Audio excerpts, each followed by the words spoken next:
What are your favorite blind spots? You may think, well, I don't know, they are hidden. And if I knew, they wouldn't be blind spots and they wouldn't sabotage my life. But what if there is nothing hidden? What if the blind spots are actually not hidden? And so let's look at these famous blind spots. We imagine them as hidden pockets of darkness, buried truths we need to excavate, flaws tucked away in unseen corners, and secrets the mind guards fiercely. So it makes sense to think that way. But perhaps it's simpler and much closer. What if there is nothing truly hidden? No secret monster, no buried trauma, in the way we usually think. What if the reason you can't see a blind spot is not because it's veiled or distant,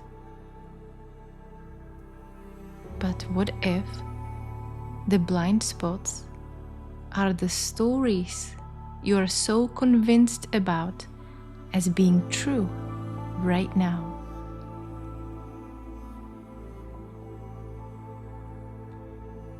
And I don't mean the story about the blind spot, the story itself, actively running. It's the filter coloring everything you perceive. It's the operating assumption you mistake for clear sight. It's the background narration defining reality, or the voice you accept as just how things are, or who I am. I'm the kind of a person who, or life always treats me this way, or I need X before I can feel Y, or this shouldn't be happening, or I am making progress, or I am hopelessly stuck, or even I finally understand non-duality. See, these aren't objective reports. They are the building blocks of the perceived world. And you've constructed a reality out of sentences, and now you inhabit that construction. So you aren't missing the blind spots. You are experiencing the world through them. Like trying to see the color blue while wearing prominently blue-tinted glasses you have forgotten you put on. And so the question isn't how to see the glasses, but how to take them off.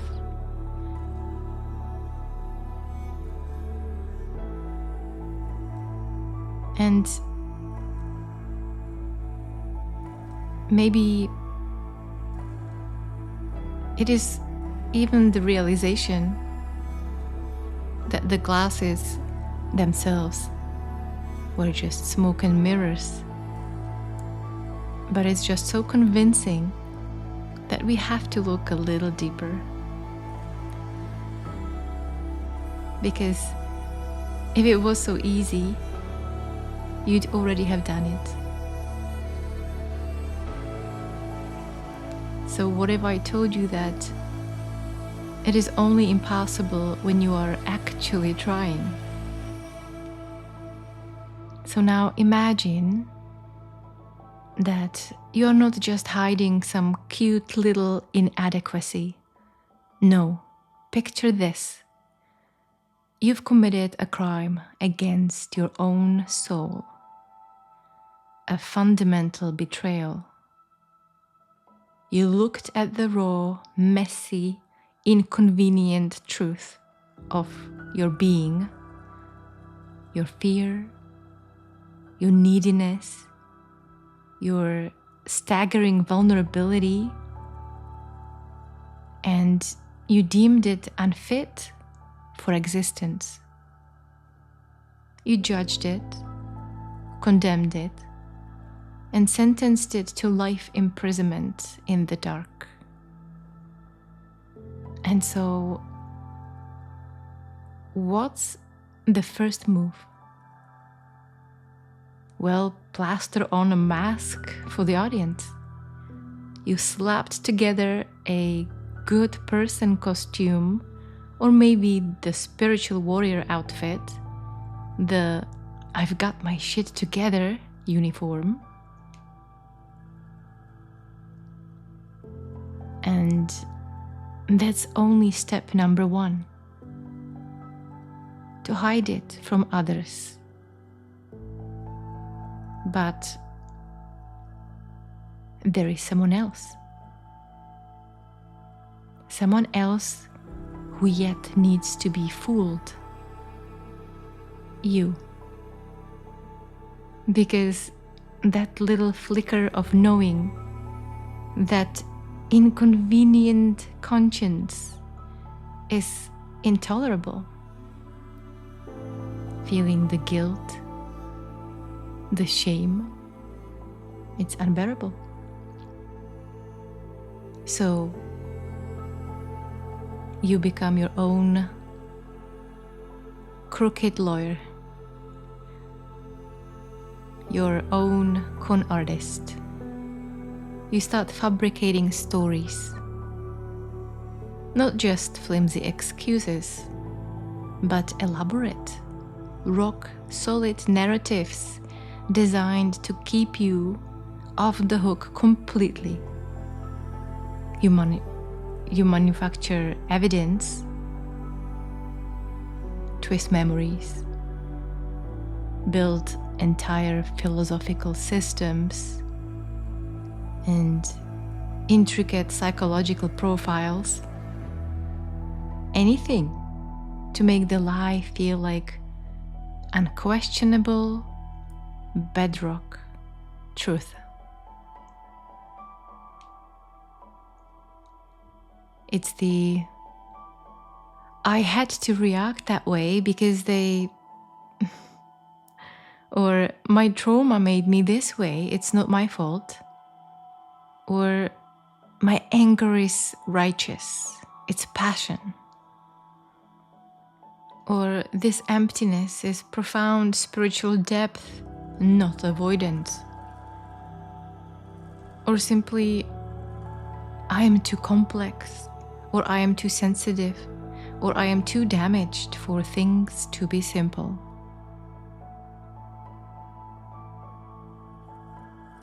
See, these aren't insights. These are anesthetics. Self-administered doses of bullshit to numb the agony of facing your own self-rejection.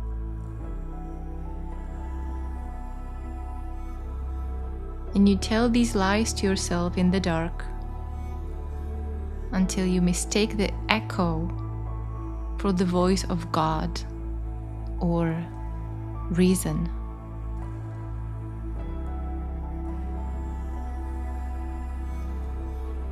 And you cling to them like a little raft, terrified that letting go means drowning in the truth you buried. And so you have just traded authenticity for anesthesia. And you've locked yourself inside the prison cell with the thing you buried, barricaded the door from the inside, and you call it security.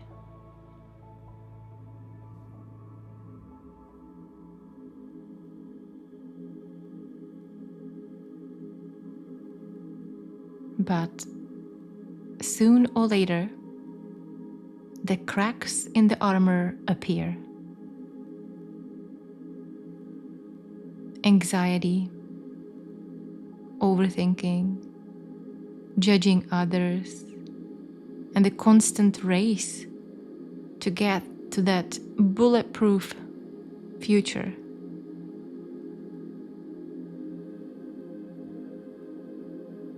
And the cracks aren't just appearing, and they are the evidence of the lie. Every irrational reaction, every defensive posture, every triggered outburst in the buried thing clawing its way towards the light, begging for acknowledgement while you frantically try to patch the walls with more sophisticated stories.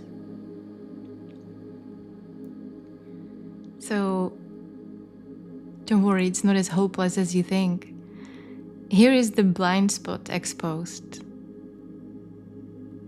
The suffering isn't caused by the buried thing. The suffering is the desperate, relentless effort of hiding it. The anxiety is the performance.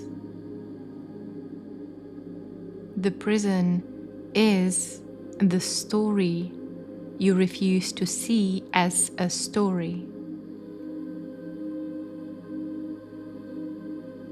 And every story, every justification,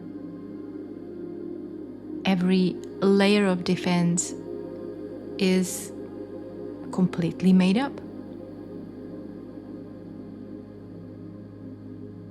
It is designed to avoid the simple, terrifying vulnerability of just being.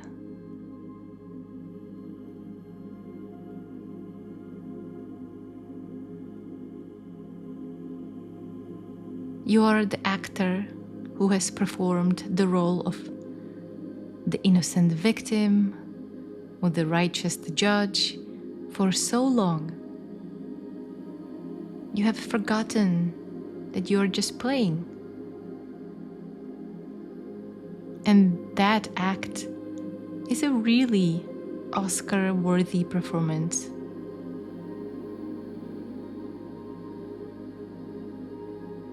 Because you didn't just obscure the truth, you replaced it with a narrative. You decorated the narrative and now fiercely protect the narrative as if it were life itself. So that background anxiety, that hum of dissatisfaction, could it be the friction? The story rubbing against the effortless unfolding reality of what is? Reality itself doesn't resist. It simply is. The story resists. The story argues and struggles.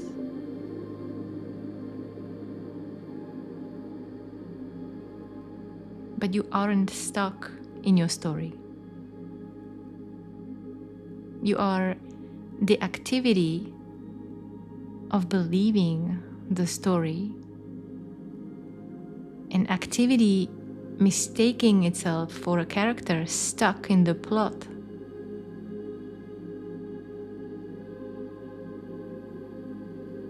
Every judgment, every explanation, every defense, it's just reinforcing the structure, layering the paint on the window. But hold on. consider this. What if all that energy, all that frantic construction and defense wasn't actually holding back some monstrous truth about you? What if the crime wasn't a fundamental flaw etched into your soul, but simply an experience, a raw sensation, a wave of feeling, fear, inadequacy, tenderness, just comparing one image to another image, comparing the self-image to an image of somebody else, of what you believe you should be like. And all of that panicked confusion built a lifelong prison around it based on just misunderstanding.